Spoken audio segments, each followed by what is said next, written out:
भगवद गीता के अध्याय 7 के में भगवान अपनी परा और अपरा प्रकृति के बारे में बताते हुए कहते हैं कि जो हमारी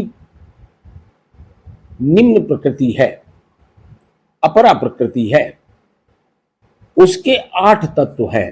पृथ्वी, जल, अग्नि, वायु, आकाश, मन, बुद्धि और अहंकार। इन्हीं 8 तत्वों से मिलकर इस संपूर्ण संसार का सृजन हुआ है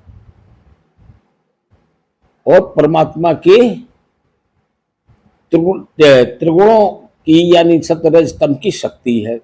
इन 8 तत्वों से मिलकर इस संसार की रचना हुई है और इसमें जो उनकी परा प्रकृति है, परा प्रकृति का मतलब स्वयं परमात्मा, जो जीवात्मा है वो परमात्मा की परा प्रकृति है।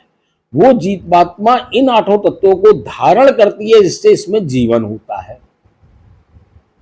तो जीव कोई साधारण सत्ता नहीं है। हम अपने जीवन को साधारण मान बैठे हैं। ये साधारण सत्ता नहीं है, ये परमात्मा का अंश है